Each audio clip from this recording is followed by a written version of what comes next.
이승훈의 이슈 앤 피플 이어가도록 하겠습니다. 이슈 밑에 흐르는 정치 셈법 해보는 시간입니다. 박원석에게 정치 밑줄, 오늘도 박원석 전 의원과 함께합니다. 어서 오십시오. 네, 안녕하십니까. 예. 네. 아침 신문을 방송을 해야 되니까 좀 살펴봤습니다. 그랬더니 이번 한 주를 정치권의 슈퍼위크다 그런 말까지 쓰더라고요. 네.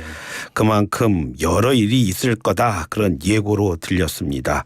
하나하나 정리해 보도록 하겠습니다. 의원님. 자, 먼저 오늘 한동훈 비대위가 공식 출범 잠시 후에 한다고 합니다.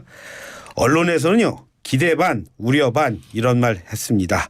박 의원님은 어떠십니까? 역시 기대 반 우려 반이십니까?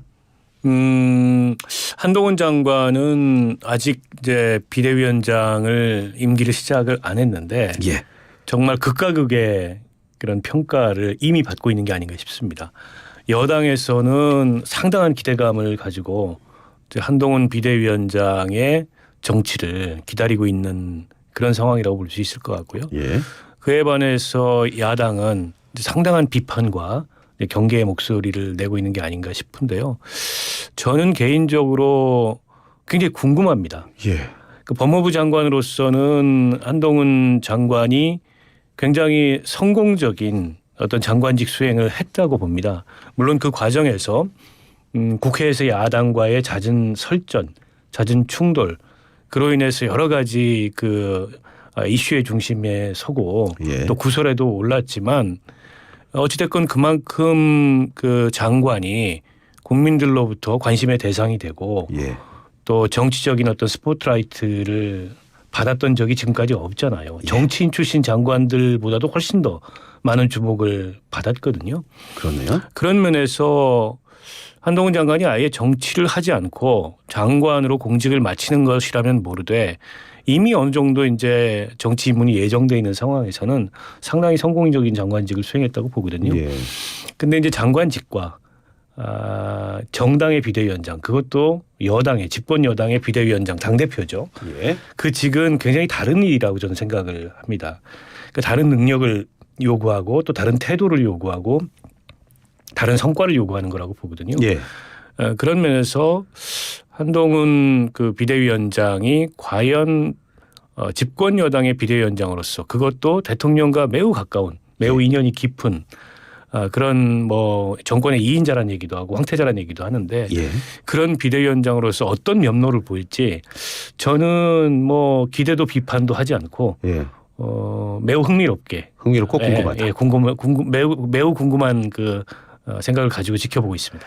흥미롭고 궁금하다고 말씀하시니까 그렇게 한다면 그 일성이 중요하지 않습니까? 오늘 아마 그렇습니다. 수락연설을 네. 할 겁니다. 네. 그러면 수락연설에서 어떤 내용을 담을까 이것도 참 궁금하거든요. 네. 어떤 내용을 유심히 보실 겁니까? 결국에는 그 본인이 생각하는 어떤 국민의힘이라는 집권 정당의 비전 예. 그리고 총선의 밑그림 그리고 어떤 쇄신으로 나아가겠다라는 예. 어떤 포부 뭐 이런 게 핵심 아니겠습니까? 예. 그리고 이제 질문이 굉장히 많이 쏟아질 게 예. 당정 관계를 어떻게 정립할 생각이냐. 특히 윤 대통령과의 관계에서 과연 한동훈 장관이 수직적 당정 관계에 어떤 변화를 가져올 수 있을까? 가져올 수 있을 거다라는 의견도 있고 예. 매우 회의적인 전망도 있거든요. 예. 그에 대한 이제 질문이 굉장히 많이 나올 거고. 편하게 얘기하면 대통령에게 쓴소리 할 거다 안 할 거다. 그렇죠. 예. 당장 지금 김건희 특검법 처리 물론 이제 당과 대통령실과 정부가 만나서 선을 그었습니다. 이거는 뭐 윤 대통령 부부를 모욕하려는 총선용 법안이다. 악법이다. 예. 이렇게 선을 그었는데 그에 대한 어쨌든 한동훈 비대위원장의 의견을 물어왔을 때 그에 대해서 어떤 답변을 할지 예. 그리고 이제 이준석 전 대표를 포함한 예. 이런 당내 그 분열적 요소들이 있잖아요. 예. 그에 대해서 어떤 생각과 어떤 통합의 의지가 있는지 예. 그리고 이른바 이제 물갈이라 그러죠. 예. 인적 쇄신에 관해서는 어떤 구상이 있는지 이런 등등이 질문이 굉장히 많이 들어올 텐데 예. 오늘 뭐 다 구상을 펼치겠습니까? 예. 그중에 아주 일부 내주는 대략적인 밑그림만 펼쳐놓을 텐데 예. 그럼에도 불구하고 국민의 눈과 귀를 예. 잡을 수 있는 그 한동훈표 일성이 뭘까? 예. 저도 굉장히 궁금해하면서 지켜보고 있습니다. 국민의 눈과 귀를 사로잡을 말이 있는지 한번 지켜보겠다 이런 말씀이신데 자 그거는 전문가의 시각이고요. 여론조사 결과 한번 보겠습니다. 국민들은 유권자는 어떻게 보는지요. 여론조사 업체인 리얼미터가요. 에너지경제신문 의뢰로 지난 21일에서 22일 전국 18살 이상 유권자 1,003명을 조사한 정당 지지도 결과입니다. 자, 민주당은 41.6%, 국민의힘은 39%를 기록하고 있더라고요. 민주당은 3.1%포인트 하락하고 국민의힘 2.3%포인트 상승을 했습니다. 자세한 내용 중앙선거 여론조사심의위원회 홈페이지 참고하시면 됩니다. 왜 이 여론조사 결과 말씀드렸냐면 리얼미터 조사에서 이제 두 정당 지지도가 오차 범위 안에 있습니다. 이걸 가지고 한동훈 효과라고 하는 분이 많아서 하는 말씀입니다. 어떻게 보십니까? 뭐 한동훈 효과라고밖에 달리 보기가 어렵죠. 그리고 이 효과는 일종의 이제 신상 효과, 그러니까 신상품 효과인 거죠. 지금 시점에 여당의 비대위원장이 누가 돼도 사실은 그런 효과가 일정 부분 나타날 수 있는데 한동훈 장관이기 때문에 더더욱 그런 효과가 좀 커진 게 아닌가 싶고요. 다만 이 컨벤션 효과가 언제까지 갈 거냐. 이걸 계속 이어갈 수 있는 한동훈 표의 비전이 나오느냐. 그래서 지금 객관적으로 좀 불리하다고 어떻게 보면은 여겨지는 총선 구도에 변화를 만들 수 있을 거냐. 내년 총선이 윤 대통령 그 지난 국정운영 2년간의 국정운영을 놓고 중간평가적 성격, 심판의 성격을 갖는 선거인데 이거를 이제 미래 경쟁의 선거로 구도를 바꿀 수 있겠느냐. 뭐 이런 등등이 앞으로 지켜봐야 될 대목인데요. 일단 여당으로서는 좋은 신호죠. 한동훈 장관이 취임도 하기 전에 그 이름 석자 등장한 것만으로도 지지율 상승의 효과를 물론 한 번의 여론조사이긴 합니다만 나타냈기 때문에 그동안에 조금 이제 수세로 몰려 있는 상황에서 뭔가 이게 이제 반전의 그 시작을 알렸다 이렇게 평가할 수 있을 것 같은데 근데 이제 앞으로가 더 중요한 것 같아요. 앞으로 이런 상황이 이제 계속 발생한다면 계속 이제 지지율 상승세를 보인다면 반대로 이번에 이제 민주당 쪽에 긴장이 크게 걸릴 가능성이 있고 가뜩이나 지금 당내에 이재명 대표 리더십에 대한 여러 이제 문제의식들이 있는데 그게 커질 가능성이 있겠죠. 그 조금 전에 국민의힘 말씀하셨는데 그 말씀이시라면 자 아주 그냥 편하게 질문하겠습니다. 그렇다면 한동훈 장관 와서 수도권을 현재까지는 국민의힘의 험지라고 하는데 험지가 아니는 이미지 개선할 수 있다. 이렇게 보십니까? 그건 지금 단정해서 얘기하기 어렵다고 봅니다. 그 총선이라는 건 어쨌든 대통령 임기 중반에 대체로 치러지기 때문에 대통령 국정운영에 대한 평가라는 그 구도 프레임을 벗어나기가 굉장히 어렵습니다. 그러니까 지금 여당에서는 대통령 국정운영 기조를 바꾸거나 거기에 큰 변화를 주기보다 차기 주자를 내세워서 미래 경쟁으로 가겠다. 또 한동훈 장관이 갖고 있는 뭐 이재명 그 민주당 대표에 비해서 일종의 이제 뭐랄까요 도덕적 우위랄까요 이런 포인트를 강조하면서 선거를 치르겠다라는 건데 과연 그게 국민들도 그렇게 생각할지는 그거는 그 여당으로서 장담하기 어려운 거고 여전히 국민들의 그 지금 윤석열 대통령의 국정운영에 대한 비판은 굉장히 큽니다. 이거는 여론조사상 나타나는 지표보다 실제 바닥 민심으로 들어가면 훨씬 더 크고 게다가 지금 이 경제 민생 상황이 녹록치가 않아요. 특히 이제 내년 봄에 여러 가지 우리 경제에 지금보다 훨씬 더 부정적인 충격들이 올 수 있다는 전망도 나오고 있거든요. 그거는 집권당으로서 굉장히 큰 부담이죠. 이거를 한동훈 장관이 갖고 있는 이미지 또 개인적인 매력 이런 것만으로 과연 바꿀 수 있을까. 물론 이제 극적인 반전 한동훈 장관이 대통령실이나 그동안에 대통령이 보여왔던 국정운영과는 전혀 다른 그런 기조를 제출하면서 대통령에게 쓴소리도 마다 않고 이를테면 어떤 마찰도 마다 않겠다라고 한다면 그에 대한 반응은 굉장히 달라질 거예요. 과거에도 보면 정권 말에 이 여당의 2인자가 대통령을 들이받으면서 뭔가 대선 주자로 부상하고 그런 어떤 심판을 피해가고 이랬던 전례가 있는데 그러기엔 지금 아직도 임기가 많이 남았고 또 윤 대통령과 한 장관의 특수관계를 고려했을 때 그럴 수 있을까? 오히려 그보다는 훨씬 더 일체화된 당과 대통령실의 관계로 가지 않을까 이런 전망도 있거든요. 때문에 한동훈 비대위원장이 갖고 있는 개인적 매력만 가지고 총선의 구도를 바꿀 수 있다는 거는 글쎄요. 제가 보기에는 그 과거의 경험에 비추어 봤을 때 예. 지나친 낙관이다 이렇게 봅니다. 다시 한번 질문 드리겠습니다. 그 개인 의견 말씀하시면 더 좋을 것 같아요. 한동훈 장관을 지켜본 경험칙상으로 봤을 때 한동훈 전 장관 야당 의원에게 했던 것처럼 대통령에게 쓴소리 할 거라고 기대하십니까? 저는 기대하지 않습니다. 일단 뭐 검찰에서부터 이어진 오랜 관계고 네. 또 명확한 상하 관계죠. 수평적 관계가 아니지 않습니까? 물론 한동훈 장관은 누구도 추종하지 않는다. 맹목적으로. 아니 그렇습니다. 어떤 사람도 누군가를 맹목적으로 추종하지는 않습니다.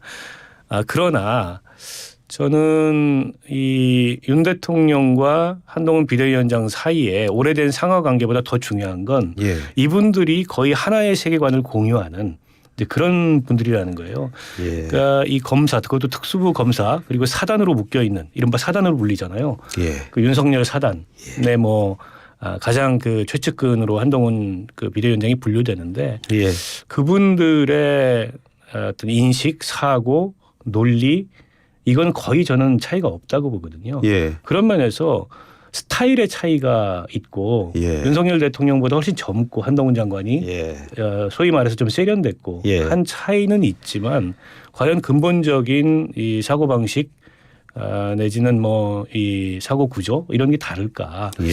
그런 면에서 그 두 분 사이에 큰 이견도 없을 뿐더러 예. 설사 이견이 있더라도 그걸 갈등하는 방식으로 예. 이 풀거나 혹은 그게 표현화될 가능성은 거의 없다고 봅니다. 그런 면에 비추어 봤을 때 여당 내부에서 한동훈 장관이 뭔가 이게 대통령을 들이받으면서 예. 국민들이 갖고 있는 이 당과 대통령이 지나치게 수직적으로 결국 대통령실에 의해서 다 휘둘리는 거 아니야? 예. 라는 어떤 비판적 인식의 변화를 가져오면 좋겠다는 바람이 있는데 예. 저는 그게 바람으로 그칠 가능성이 굉장히 높다 이런 생각이 들어요. 예. 철학은 같고 디테일에서 좀 차이가 나는 분으로 생각하고 있다. 이런 개인적인 의견이셨고요. 참 조금 전에 그 컨벤션 효과라고 그러네. 민주당에서는 그 여론조사 결과 그렇게 나오면 컨벤션 효과 이렇게 얘기를 한다고 말씀하셨는데 어떻게 보세요? 지금 민주당이 정확히 보고 있는 겁니까? 아니면 좀 너무 안일하게 판단하고 있다고 보십니까? 글쎄요, 뭐 일시적인 효과일 수도 있는데 제가 민주당에 드리고 싶은 말씀은 너무 저평가하고 폄훼하고 지나치게 프레임으로 그 한동훈 그 비대위원장의 의미를 격화시키고 예. 공격하려고 애쓸 필요가 없다.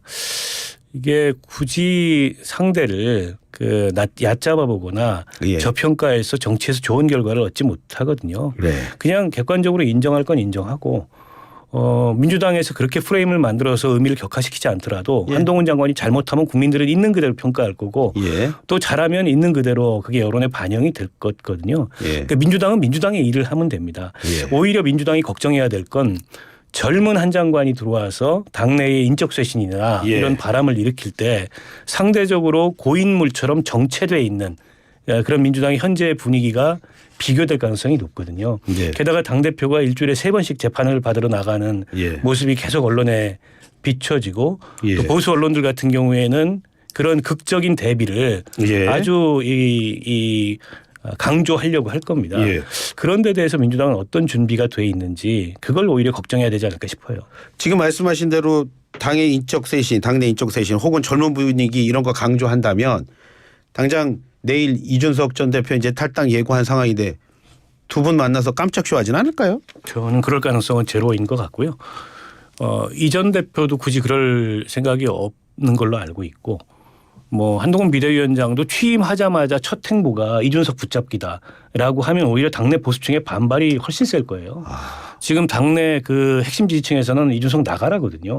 근데 굳이 비대위원장이 와가지고 뭐 그거부터 한다라는 건 제가 보기에는 한동훈 장관으로서도 굳이 뭐 그럴 필요를 느끼지 않을 것 같아서 일단 내일 이준석 전 대표의 탈당은 뭐 예정대로 진행이 될 것 같습니다. 예.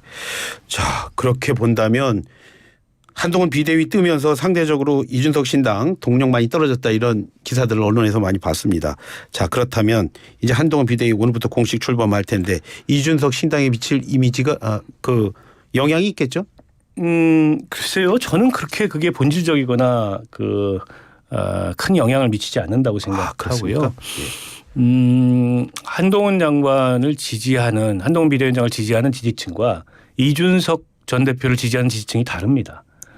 그게 한동훈 비대위원장이 상대적으로 젊고 또 능력주의적인 면모를 갖추고 있기 때문에 이준석의 이미지를 일정하게 잠식하지 않겠냐 이런 평가인데 이게 여론조사의 세부 지표를 보더라도 한동훈 비대위원장을 지지하는 사람들은 전통적 보수층 연령으로는 60, 70대 여기서 지지하는 거지 이를테면 이준석 전 대표가 강점이 있는 2030 세대에서 한동훈 비대위원장의 지지세가 나타나는 객관적인 지표가 어디에도 없습니다. 때문에 서로 상이한 지지층인데 이게 모이면 시너지가 날 수 있겠지만 지금 같은 상황에서는 한쪽이 한쪽을 잠식하는 효과는 전혀 나타나지 않는다. 이렇게 봅니다. 예.